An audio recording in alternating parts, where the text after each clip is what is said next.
कुब्जा ने रानी कैकई को बहुत भड़काया। क्या उसका कुचक्र चला?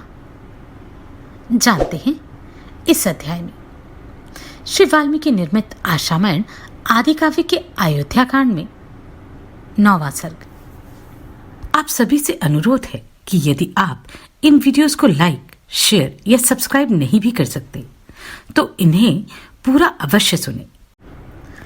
मंथरा के ऐसा कहने पर कैकई का मुख क्रोध से तमतमा उठा।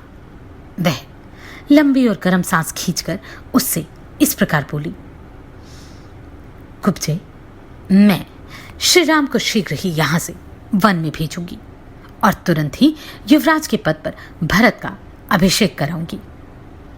परंतु इस समय यह तो सोचो कि किस उपाय से अपना अभिष्ट साधन करूं।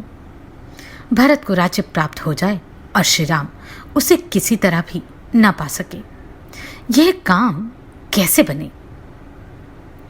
देवी कैकई के ऐसा कहने पर पाप का मार्ग दिखाने वाली मंथरा श्री राम के स्वार्थ पर कुठाराघात करती हुई वहां कैकई से इस प्रकार बोली, कैकई नंदिनी, अच्छा अब देखो कि मैं क्या करती हूं।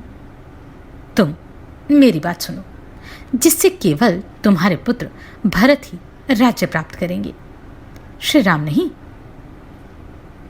कैकई, क्या तुम्हें स्मरण नहीं है या स्मरण होने पर भी मुझसे छिपा रही हो, जिसकी तुम मुझसे अनेक बार चर्चा करती रहती हो? अपने उसी प्रयोजन को तुम मुझसे सुनना चाहती हो, इसका क्या कारण है? विलासिनी, यदि मेरे ही मुंह से सुनने के लिए तुम्हारा आग्रह है तो बताती हूं, सुनो और सुनकर इसी के अनुसार कार्य करो।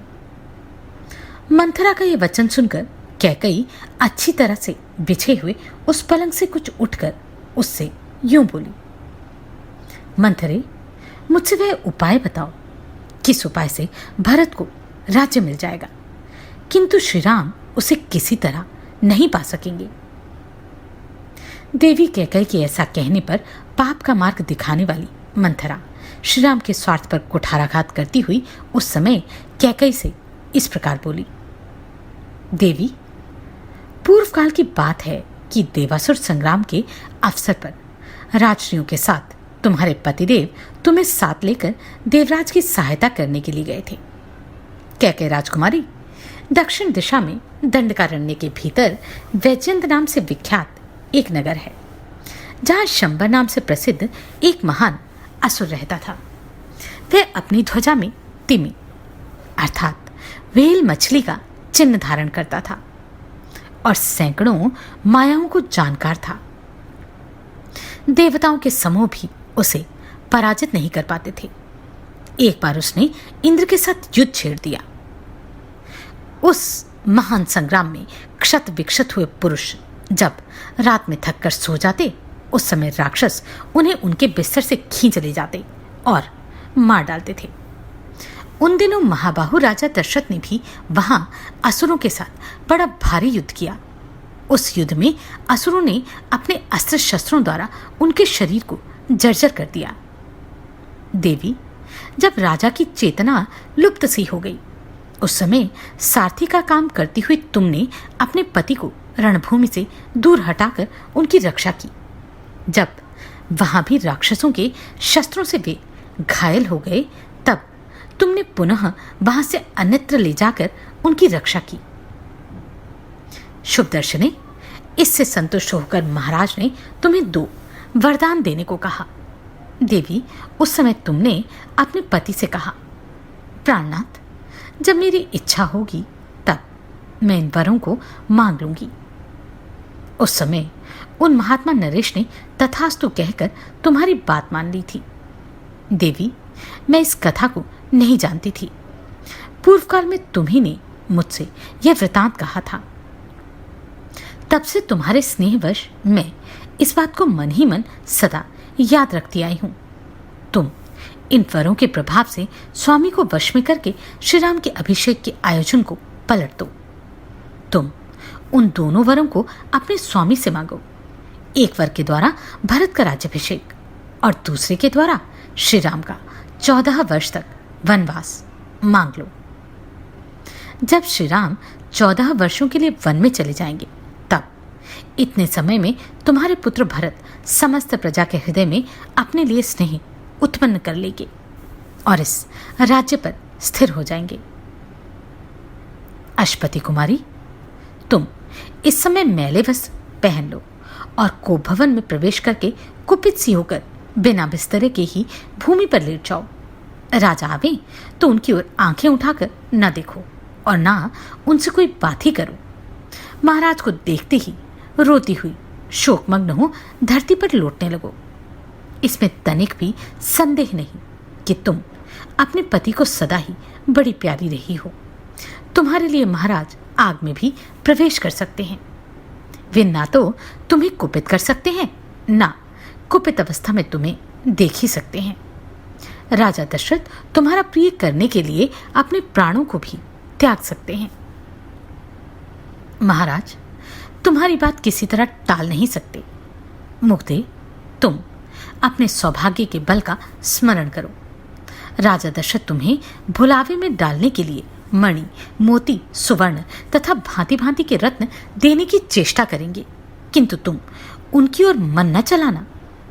महाभागे, देवासुर संग्राम के अवसर पर राजा दशरथ ने वे जो 2 वर दिए थे, उनका उन्हें स्मरण दिलाना। वरदान के रूप में मांगा गया वह तुम्हारा अभिष्ट मनोरथ सिद्ध हुए बिना नहीं रह सकता। रघुकुल नंदन राजा दशरथ जब स्वयं तुम्हें धरती से उठाकर वर देने को उद्वत हो जाएं, तब उन महाराज को सत्य की शपथ दिलाकर खूब पक्का करके उनसे वर मांगना। वर मांगते समय कहना कि निपश्रेष्ठ, आप श्री राम को 14 वर्षों के लिए बहुत दूर वन में भेज दीजिए और भरत को भूमंडल का राजा बनाइए। श्री राम के 14 वर्षों के लिए वन में चले जाने पर तुम्हारे पुत्र भरत का राज्य सुदृढ़ हो जाएगा और प्रजा आदि को वश में कर लेने से वहां उनकी जड़ जम जाएगी। फिर 14 वर्षों के बाद भी वे आजीवन स्थिर बने रहेंगे।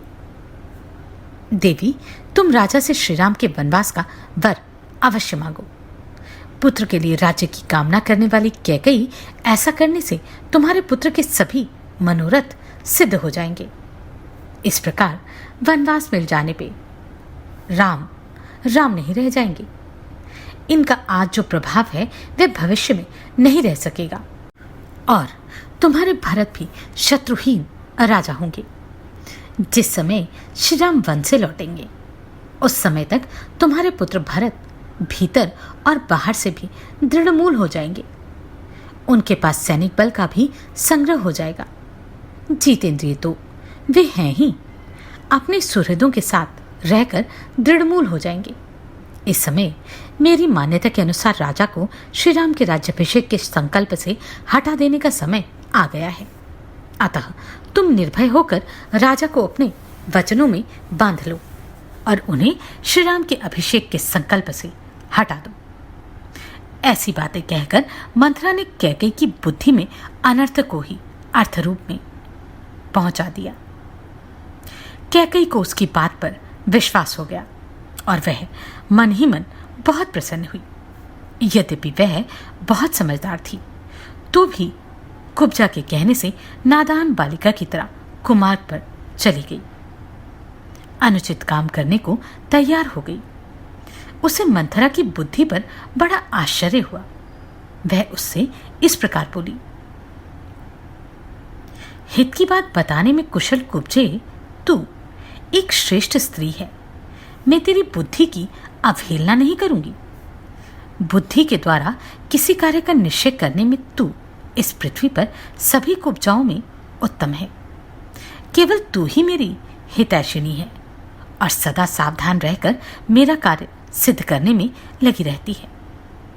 कुब्जे, यदि तू न होती तो राजा जो षड्यंत्र रचना चाहते हैं वह कदापि मेरी समझ में नहीं आता। तेरे सिवाय कितनी कुब्जाएं हैं। वे बेडौल शरीर वाली, टेढ़ी मेढ़ी और बड़ी पापिनी होती हैं। तू तो वायु के द्वारा झुकाई हुई कमलिनी की भांति कुछ झुकी हुई होने पर भी देखने में सुंदर है।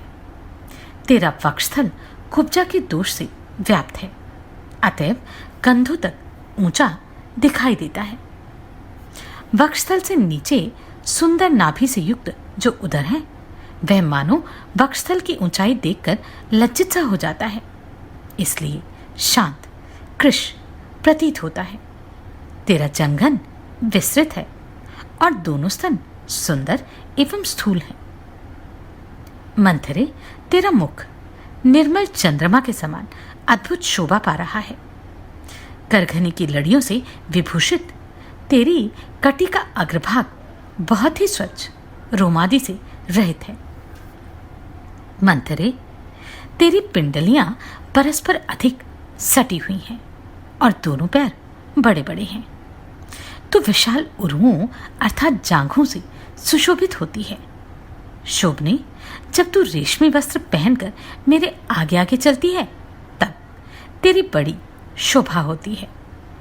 अश्वराज शंबर को जिन सहस्त्रों मायाओं का ज्ञान था, वे सब तेरे हृदय में स्थित हैं। इनके अलावा भी तू हजारों प्रकार की माएं जानती है। इन मायाओं का समुदाय भी तेरा यह बड़ा सा कुबड़ है, जो रथ के नकवे अर्थात अग्रभाग के समान बड़ा है। इसी में तेरी मति, स्मृति और बुद्धि, क्षत्र विद्या तथा नाना प्रकार की मायाएं निवास करती हैं।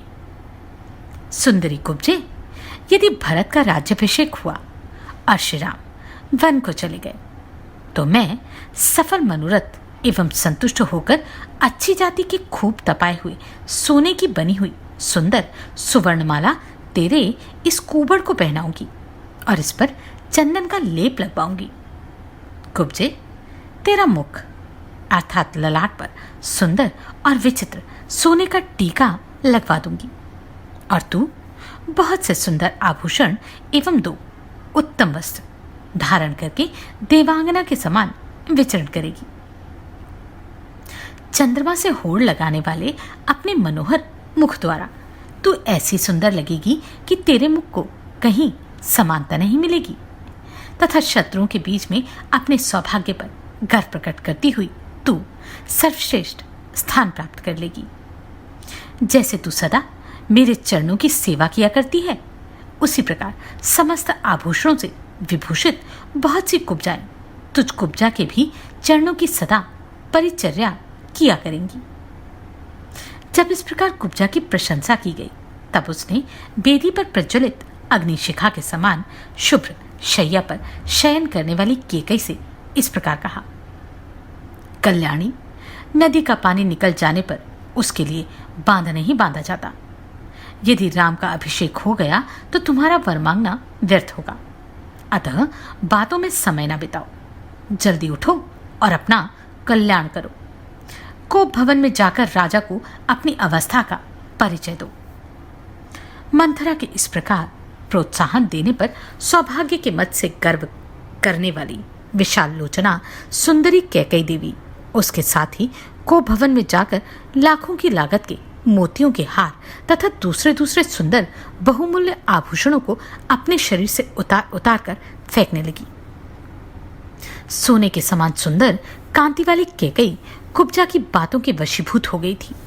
अतः वह धरती पर लेटकर मंथरा से इस प्रकार बोली। कुब्जे, मुझे ना तो सुवर्ण से, ना रत्नों से और ना भांति भांति के भोजनों से ही कोई प्रयोजन है। यदि श्री राम का राज्याभिषेक हुआ तो यह मेरे जीवन का अंत होगा। अब या तो श्री राम के वन में चले जाने पर भरत को इस भूतल का राज्य प्राप्त होगा, अथवा तू यहां महाराज को मेरी मृत्यु का समाचार सुनाएगी।